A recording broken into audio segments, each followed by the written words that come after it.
Assalamualaikum warahmatullahi wabarakatuh. Perkenalkan, saya Akmal Kusumaji dari kelas 13 IJA nomor absen 3. Di sini saya ingin mempresentasikan hasil PKL saya di SMK Negeri 2 Klaten. Pertama-tama, yang paling pertama yaitu pendahuluan. Apa itu sebenarnya PKL? PKL atau pelatihan kerja lapangan adalah, atau kata lainnya itu on the job training, salah satu bentuk kegiatan yang bertempat di lingkungan kerja langsung. PKL biasanya dilakukan jika oleh siswa SMK, kuliah, atau mungkin juga bisa SMA. PKL ada dasar hukumnya. Beberapa dasar pelaksanaan dari PKL itu seperti dari Undang-Undang Sistem Pendidikan Nasional Bab 4, Peraturan Pemerintah Nomor 39 Bab 3 Pasal 4, Keputusan Menteri Pendidikan dan Budaya Undang-Undang Nomor 20 Tahun 2003 tentang Sistem Pendidikan Nasional. Itu merupakan dasar hukum dari PKL. Jadi memang PKL itu ada dasar hukumnya. Lanjut, kita ke tujuan dan manfaat dari PKL. Ada banyak tujuan dan manfaat dari PKL ini, baik dari siswa, untuk siswa, untuk sekolah, maupun dari dunia industri, dunia usaha, dunia industrinya sendiri. Yang pertama, mari kita ke tujuan dari untuk siswa. Tujuan untuk siswa bisa mendapat ilmu serta wawasan yang tak didapat di sekolah. Jadi nanti kita bisa mendapatkannya di dalam PKL ini. Terus yang kedua itu bisa melatih soft skill. Soft skill itu seperti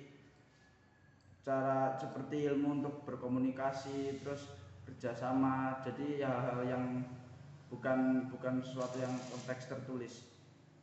Lalu yang ketiga, bisa mendapatkan wawasan dan pengalaman langsung dari dunia kerja, karena memang kita langsung terjun di dunia kerja. Dan yang terakhir, meningkatkan kompetensi etos kerja dari budaya industri. Itu untuk manfaat untuk siswanya. Manfaat untuk sekolahnya seperti terjalinnya hubungan kerjasama yang saling menguntungkan antara sekolah dengan dunia industri. Lalu meningkatkan kualitas lulusan melalui pengalaman PKL. Dengan PKL membuat lulusannya lebih berkualitas. Lalu ada yang terakhir, manfaat untuk dunia industrinya sendiri, seperti mendapatkan calon tenaga kerja yang berkualitas, karena calon tenaga kerjanya itu ya kita sendiri yang PKL. Dan adanya masukan yang positif dan konstruktif dari SMK yang bekerja sama dengan dunia industrinya itu sendiri. Kita lanjut ke tugas serta tanggung jawab peserta PKL.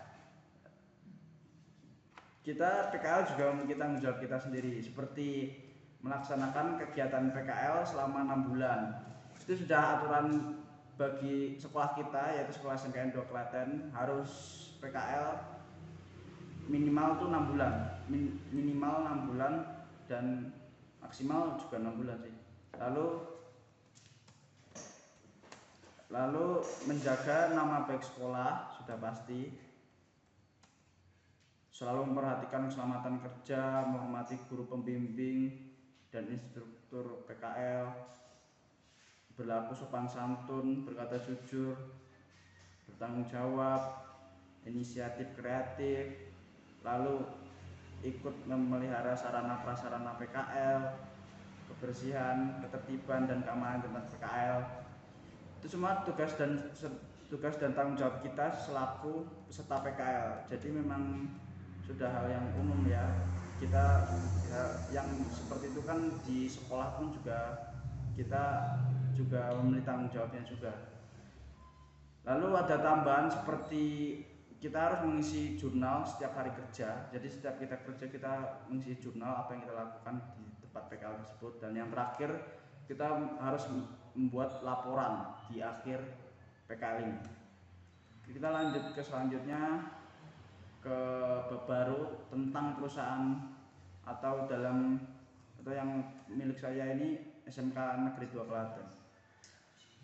Apa itu SMK Negeri 2 Klaten? SMK Negeri 2 Klaten adalah sekolah yang memiliki komitmen untuk menghasilkan lulusan yang siap kerja, berjiwa wirausaha, cerdas kompetitif, dan memiliki jati diri bangsa, serta mampu mengembangkan keunggulan lokal dan dapat bersaing di pasar global. Intinya SMK Negeri 2 Klaten ini SMK bagus. Lalu SMK Negeri 2 Klaten kita juga mempunyai visi yang revolusioner, seperti menjadi SMK bertaraf internasional yang unggul, cerdas, bermartabat, dan cinta lingkungan. Itu untuk perkenalan untuk tempat perusahaannya atau tempat dunia industrinya. Lalu di bagian selanjutnya struktur organisasi dari dunia industri yang saya tempati. Dalam konteks saya itu jurusan Sija, ada kepala program Pak Sigit, terus nanti turun lagi ke pengurus seperti sekretaris bendahara, lalu guru mapel produktif, dan teknisi. Dan ya seperti yang sudah tertera di layar ya, pengurusnya sekretaris Pak Andi, bendahara Bu Ati. Kita langsung lanjut saja. Yang selanjutnya yaitu jam kerja untuk PKL di SMK 2 Klaten. Jam kerjanya seperti sekolah 5 hari kerja, tapi kita memulainya dari jam 8, dari Senin sampai Jumat jam 8, nanti jam 12 istirahat sampai jam 1, terus lanjut lagi sampai pulang jam 4. Senin sampai Jumat, Sabtu Minggu libur. Itu untuk jam kerjanya. Terus yang selanjutnya kita ke bab baru, yaitu kegiatan peserta PKL atau kegiatan saya saat PKL di SMK 2 Klaten ini. Yang pertama, alur kerjanya. Alur kerja PKL di SMK ini itu tuh yang pertama kita mendapatkan job baru dulu. Kita mendapatkan job baru, terus nanti kita habis mendapatkan job baru, kita briefing ke pemberi jobnya tadi, kita briefing sampai jelas sudah paham, baru setelah itu kita eksekusi jobnya, kita eksekusi sampai selesai. Setelah itu kita laporkan, jika sudah selesai kita lapor, terus nanti baru sama pemberi jobnya tadi bisa diputuskan untuk job selanjutnya ataupun masih ada yang harus ditambahin lagi. Itu untuk alur kerjanya. Terus yang selanjutnya kegiatan saya selama di PKL itu ada seperti maintenance jaringan, seperti yang ada di gambar. Jika yang di gambar ini maintenance kabel LAN lab J1. Jadi kita maintenance kabelannya kan sempat bermasalah. Lalu ada juga yang ini reparasi PC. Jadi PC-nya kan juga banyak ya yang bermasalah, baik secara hardware maupun software. Jika software kan nanti kita bisa install ulang, yang hardware ya kita cari di mana yang berletak bermasalahnya, terus jika memang tidak mungkin lagi ganti hardware. Terus untuk yang selanjutnya maintenance lab dan juga sebagai proktor tweak test untuk kelas 2 kelas 3. Jadi sempat saat PKL ada tweak test untuk kelas 3-nya. Jadi kita yang mempersiapkan labnya, terus kita juga menginstal aplikasinya, dan di hari hanya kita juga sebagai proktornya membantu. Seperti yang ada di gambar, yang kiri ini kita masih mempersiapkan, terus yang kanan itu sudah hari hanya dan kita sebagai proktor di sana.